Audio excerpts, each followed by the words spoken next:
Om Namo Bhagavate Vasudevaya. Naranam Namaskritya Naram Chaiva Narottamam Devim Saraswatim Vyasam Tato Jayam Tiriyat Nashtaprayeshu Avadreshu Nityam Bhagavata Sevaya Bhagavati Uttam Shloke Bhaktir Bhavati Nashtike. So, discussion, we are continuing with the discussion on Srila Prabhupada Lilamrita by Satsvarup Das Goswami, Volume 2, Planting the Seed, New York City, 1965 to 1966, Chapter 20th, Stay High Forever. So Prabhupada and his disciples, they are in Tompkins Square Park. Actually, the picture behind me is of that park, the tree under which Prabhupada did the first kirtan. Actually, after Prabhupada left and after a few years, maybe many years, devotees approached the city of New York, and then they put a plaque on that tree, that under this tree, or I don't know, is this tree dedicated to founder Acharya of ISKCON, A.C. Bhaktivedanta Swami Prabhupada. A marble miniature gazebo, 4 pillars and a roof with a drinking fountain inside, was a remnant from the old days, 1891, according to the inscription. On its 4 sides were the words hope, faith, charity, and temperance. But someone had sprayed the whole structure with black paint, making crude designs and illegible names and initials. Today, bench had been taken over by several congo and bongo drummers, and the whole park pulsed with the demanding rhythms. And the hippies were there, different from the others. The bearded bohemian men and their long-haired young girlfriends, dressed in old blue jeans, was still an unusual sight. Even in the Lower East Side melting pot, their presence created tension. They were from middle-class families, and so they had not been driven to the slums by dire economic necessity. This created conflicts in the dealings with the underprivileged immigrants. And the hippies' well-known proclivity for psychedelic drugs, their revolt against their families and affluence, and their absorption in the avant-garde sometimes made them the jeered minority among their neighbors. But the hippies just wanted to do their own thing and create their own revolution for love and peace. So usually they were tolerated, although not appreciated. There were various groups among the young and hip at Tompkins Square Park. There were friends who had gone to the same school together, who took the same drugs together, or who agreed on a particular philosophy of art, literature, politics, or metaphysics. There were lovers, there were groups hanging out together for reasons undecipherable, except for the common purpose of doing their own thing.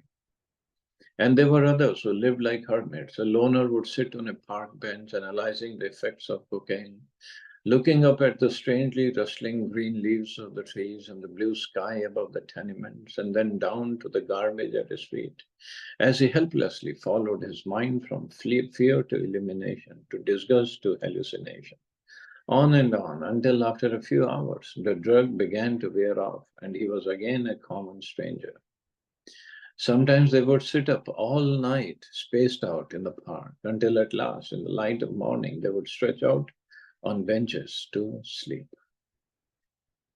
Hippies especially took to park on the Sundays. They at least passed through the park on their way to St. Mark's Place, Greenwich Village, or the Lexington Avenue subway at Astor Place, or the End subway at Houston and 2nd, or to catch an uptown bus on 1st Avenue, a downtown bus on 2nd, or a crosstown on 9th. Or they went to the park just to get out of their apartments and sit together in the open air, to get high again, to talk, or to walk through the park's maze of pathways. Means no aim, no goal in life, just wasting their time. But whatever the hippies' diverse interests and drives, the Lower East Side was an essential part of the mystique. It was not just a dirty slum, it was the best place in the world to conduct the experiment in consciousness. For all its filth and threat of violence and the confined life of its brownstone tenements, the Lower East Side was still the forefront of the revolution in mind expansion. Unless you were living there and taking psychedelics or marijuana, or at least intellectually pursuing the quest for free personal religion, you were not enlightened and you weren't taking part in the most progressive evolution of human consciousness. And that was their thought process. And it was this searching, a quest beyond the humdrum existence of the ordinary materialistic straight American, that brought unity to the otherwise eclectic gathering of hippies on the Lower East Side. Into this chaotic pageant, Swamiji entered with his followers and sat down to hold a kirtan. 3 or 4 devotees who arrived ahead of him selected an open area of the park, put out the oriental carpet Robert Nelson had donated, sat down on it and began playing kartals and chanting Hare Krishna. Immediately some boys rode up on their bicycles, braked just short of the carpet and stood astride their bikes, curiously and irreverently staring. Other passersby gathered to listen. Meanwhile, Swamiji, accompanied by half a dozen disciples, was walking the 8 blocks from the storefront. Brahmananda carried the harmonium and Swami's drum. Kirtananda, who was now shaven-headed, at Swamiji's request and dressed in loose, flowing canary yellow robes, created an extra sensation. Drivers pulled their cars over to have a look, their passengers leaning forward, agape at the outrageous dress and shaved head. As the group passed a store, people inside would poke each other and indicate the spectacle. People came to the windows of the tenements, taking in the Swami and his group as if a parade were passing. The Puerto Rican tough guys especially could not restrain themselves from exaggerated reactions. Hey, Buddha, they taunted. Hey, you forgot to change your pajamas. They made shrill screams as if imitating Indian war whoops they had heard in Hollywood Western movies. Hey, Arabs, claimed one heckler who began imitating what he thought was an Eastern dance. No one on the street knew anything about Krishna consciousness, nor even of Hindu culture and customs. To them, the Swami's entourage were just a bunch of crazy hippies showing off, but they didn't quite know what to make of the Swami. He was different. Nevertheless, they were suspicious. Some, however, like Irving Halpern, a veteran Lower East Side resident, felt sympathetic towards this stranger who was apparently a very dignified person on a peaceful mission. Irving Halpern. A lot of people had specularized notions of what a Swami was, as though they were going to suddenly see people lying on little mattresses made out of nails and all kinds of other absurd notions. Yet here came just a very graceful, peaceful, gentle, obviously well-meaning being into a lot of hostility. Hippies? What are they? Communists? Well, the young, talented, the middle-aged, and elderly shook their heads or stared, cold and uncomprehending. The way to the park was spotted with blasphemies, ribald jokes, and tension, but no violence. After the successful kirtan in Washington Square Park, Prabhupada had regularly been sending out parades of 3 or 4 devotees, chanting and playing hand cymbals through the streets and sidewalks of the Lower East Side. On one occasion, they had been bombarded with water balloons and eggs, and they were sometimes faced with bullies looking for a fight. But they were never attacked, just stared at, laughed at, or shouted after. Today, the ethnic neighbors just assumed that Prabhupada and his followers had come onto the streets dressed in outlandish costumes as a joke, just to turn everything topsy-turvy and cause stares and howls.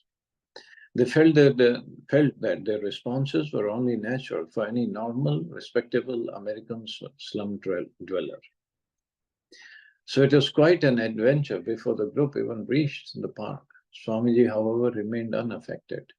What are they saying? He asked once or twice, and Brahmananda explained. Prabhupada had a way of holding his head high, his chin up as he walked forward. It made him look aristocratic and determined. His vision was spiritual. He saw everyone as a spiritual soul and Krishna as a controller of everything.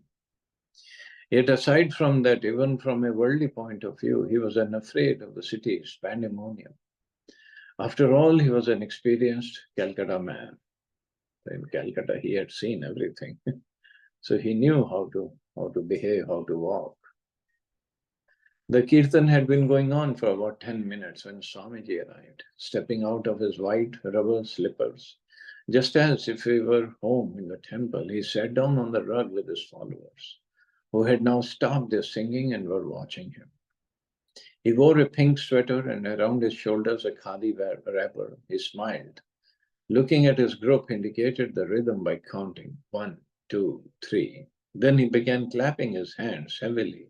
As he continued counting 1, 2, 3, the kartals followed, at first with wrong beats, but he kept the rhythm by clapping his hands. And then they got it. Clapping hands, clashing cymbals, artlessly to a slow, steady beat. He began singing prayers that no one else knew. Vandeham Shri Guru Shri Utpadagamlam Shri Gurun Vaishnavascha. His voice was sweet like the harmonium, rich in the nuances of Bengali melody. Sitting on the rug under a large oak tree, he sang the mysterious Sanskrit prayers. None of his followers knew any mantra but Hare Krishna, but they knew Swamiji. And they kept the rhythm, listening closely to him while the trucks rumbled on the streets and the Congo drums pulsed in the distance.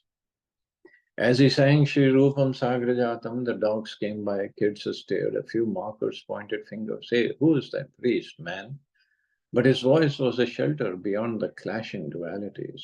His voice went on ringing cymbals while he sang alone, Shri Radha Krishna Pada. Prabhupada sang prayers in praise of Srimati Radharani, of Srimati Radharani's pure conjugal love for Krishna, the beloved of gopis.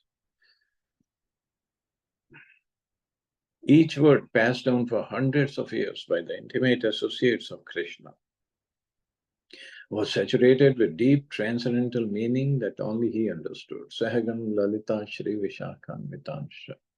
They waited for him to begin Hare Krishna, although hearing him chant was exciting enough.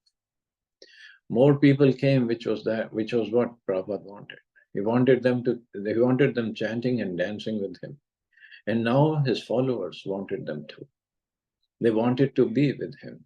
They had tried together at UN, Anand Ashram, and Washington Square. It seemed that this would be the thing they would always do, go with Swamiji and sit and chant. He would always be with them, chanting. Then he began the mantra, Hare Krishna, Krishna Krishna, Hare Hare, Hare Ram, Ram Ram, Hare Hare. They responded too low and muddled at first, but he returned it to them again, singing it right and triumphant. Again they responded, gaining heart, ringing kartals and clapping hands. 1, 2, 3, 1, 2, 3. Again he sang it alone, and they stayed, hanging closely on each word, clapping, beating cymbals, and watching him, looking back at them from his inner concentration, his old age wisdom, his bhakti. And out of love for Swamiji, they broke loose from their surroundings and joined him as a chanting congregation. Swamiji played his small drum, holding on its strap in his left hand, bracing the drum against his body, and with his right hand playing intricate mridanga rhythms. Hare Krishna, Krishna Krishna, Hare Hare, Hare Ram, Ram Ram, Hare Hare. He was going strong after half an hour, repeating the mantra, carrying them with him as interested onlookers gathered in greater numbers. A few hippies sat down on the edge of the rug, copying the cross-legged sitting posture, listening, clapping, trying the chanting, and the small inner circle of Prabhupada and his followers grew, as gradually more people joined. As always, his kirtan attracted musicians. Irving Halpern. I make flutes and I play musical instruments. There are all kinds of different instruments that I make. When the Swami came, I went up and started playing, and he welcomed me. Whenever a new musician would join and play their first note, he would extend his arm. It would be as though he had stepped up to the podium and was going to lead the New York Philharmonic. I mean, there was this gesture that every musician knows. You just know when someone else wants you to play with them and feel good that you are playing with them. And this very basic kind of musician communication was there with him, and I related to it very quickly, and I was happy about it. Lone musicians were always loitering in different parts of the park, and when they heard they could play with the Swamis chanting and that they were welcome, then they began to come by one. A saxophone player came just because there was such a strong rhythm section to play with. Others, like Irving Harper, saw it as something spiritual with good vibrations. As the musicians joined, more passerby were drawn into the kirtan. Prabhupada had been singing both lead and chorus, and many who had joined now sang the lead part also, so that there was a constant chorus of chanting. During the afternoon, the crowd grew to more than 100, and a dozen musicians trying, with their congo and bongo drums, bamboo flutes, metal flutes, mouth organs, wood and metal clackers, tambourines, and guitars to stay with the Swami.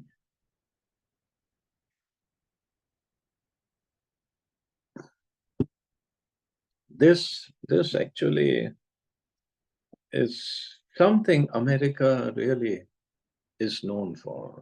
They're just open. They're just open, very, very open-minded. Irving Harper, the park resounded. The musicians were very careful in listening to the mantras. When the Swami sang, Hare Krishna, Krishna Krishna, Hare Hare, Hare Ram, Ram Ram, Hare Hare. There was sometimes a Krishna, a tripling of what had been a double syllable. It would be usually on the first stanza, and the musicians really picked up on it. The Swami would pronounce it in a particular way, and the musicians were really meticulous and listened very carefully to the way the Swami would sing. And we began to notice that there were different melodies for the same brief sentence. And we got to count on that one regularity, like one would count on the conductor of an orchestra or the lead singer of a madrigal. It was really pleasant, and people would dig on one another in their ribs. They would say, hey, see, we would catch and repeat a particular subtle pronunciation of a Sanskrit phrase, and the audience in the enthusiasm, while they would be dancing or playing, had perhaps missed. Or the Swami would add an extra beat, but it meant something in the way in which the drummer, who at that time was the Swami, the main drummer, would hit the drums. I have talked to a couple of musicians about it, and we agreed that in its head, this Swami must have had hundreds and hundreds of melodies that had been brought back from the real learning from the other side of the world. So many people came there just to tune in to the musical gift, the transmission of the Dharma. Hey, they would say, listen to this holy monk. People were really sure there were going to be unusual feats, grandstanding, flashy levitation, or what the people expected was going to happen. But when the simplicity of what the Swami was really saying, when you began to sense it, whether you were motivated to actually make a lifetime commitment or go this way of life, or whether you merely wanted to appreciate it and place it in a place and give certain due respect to it, it turned you around. See, even the musicians who never had any idea of Hare Krishna, but they got attracted to the sound, to the chanting, and they were playing. So point is, whatever service they rendered, definitely it would help them later on. And that was interesting too. In different ways, the people regarded the kirtan. Some people thought it was a prelude. Some people thought it was a main event. Some people liked the music. Some people liked the poetic sound of it. Then Allen Ginsberg and Peter Orlovsky arrived, along with some of their friends. Allen surveyed the scene and found his seat among the chanters. With his black beard, his eyeglasses, his bald spot surrounding by long black ringlets of hair, Allen Ginsberg, the poet patriarch, come to join the chanting, greatly enhance the local prestige of the kirtan. Prabhupada, while continuing his ecstatic chanting and drum playing, acknowledged Allen and smiled. A reporter from the New York Times dropped by and asked Allen for an interview, but he refused. A man should not be disturbed while worshipping. The Times would have to wait. Allen, Tompkins Square Park was a hotbed of spiritual conflict in those days, so it was absolutely great. All of a sudden, in the midst of all the talk and drug and theory, for some people to put their bodies, their singing to break through the intellectual ice and come out with total bhakti. That was really amazing. The blacks and Puerto Ricans were out there with their drums too, doing conga. But here was a totally different kind of group, some of them with the shaven heads. And it was interesting. It was a repetitious chant, but that was also great. It was an easy chant to get into. It was an open scene. There was no box corner there in the actual practice. So general smiles and approval and encouragement as a beginning of some kind of real communal get-together in the park, with a kind of serious underbass for exchange instead of just hot dog on the drums. So the atmosphere changed, became completely spiritual. Prabhupada was striking to see. His brow was furrowed in the effort of singing loud, and his visage was strong. The veins in his temples stood out visibly, and his jaw jutted forward as he sang his Hare Krishna, for all to hear. Although his demeanor was pleasant, his chanting was intenser, sometimes straining, and everything about him was concentration. It wasn't someone else's yoga retreat or silent place vigil, but a silent peace vigil, but a pure chanting bee in of Prabhupada's own doing. It was a new wave, something everyone could take part in. The community seemed to be accepting it. It became so popular that the ice cream vendor came over to make sales. Beside Prabhupada, a group of young blonde-haired boys, 5 or 6-year-old, were just sitting around. A young Polish boy stood staring. Someone began burning frankincense on a glowing coal in a metal strainer, and the sweet fumes billowed among the flutists, drummers, and chanters. Swamiji motioned to his disciples, and they got up and began dancing. Tall, thin Striyadhisha, his back pockets stuffed with stay high forever flyers, raised his hands and began to dance. Beside him, in a black turtleneck, big chanting beads around his neck, danced Achyutananda. His curly, almost frizzy hair, long and disarrayed. Then Brahmananda got up. He and Achyutananda stood facing each other, arms outstretched, as in the picture of Lord Chaitanya's Kirtan. Photographers in the crowd moved forward. The boys danced, shifting their weight from left foot to right foot, striking a series of angelic poses, their large red chanting beads around their necks. They were doing the Swami step. Brahmananda. Once I got up, I thought I would have to remain standing for as long as Swamiji played the drum. It will be an offense, I thought, if I sit down while he's still playing. So I danced for an hour. So we can only imagine the ecstasy over there at that time. So anyway, I will stop here. See anybody has any questions or comments.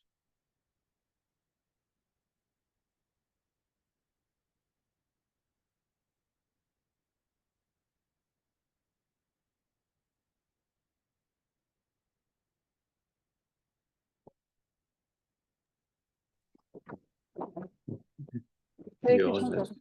Hare Krishna. Yes, Mata. प्रभु जी, जो videos अभी आते हैं हम लोगों के पास, जैसे बाहर के जो कंट्रीज में होते हैं डांस एंड और ये जो chanting waiting exactly same is like, मतलब लग रहा है कि वो जो हम पढ़ रहे हैं वो हम देखते भी हैं, अभी देख रहे हैं ऐसे, इट्स लाइक दिस। या पर तब तो एकदम बिगिनिंग था ना। हाँ, किसी ने भी नहीं देखा था, किसी ने सोचा था क्या होना है, क्या करना है। बट विजुअलाइज हो सकता है कि उस समय जो हो रहा था और जो आज हो रहा है काफी सिमिलर होगा। हाँ हाँ, है ना। या और चैतन्य महाप्रभु के टाइम कैसा होता होगा। ओह यही तो संकीर्तन ही तो था तब भी। है तो good. And this is what Prabhupada brought here. Yes, yes. ठीक है, चलो, you all have said Okay, thank wonderful day. Hare Krishna. Hare Jai Shri. Krishna.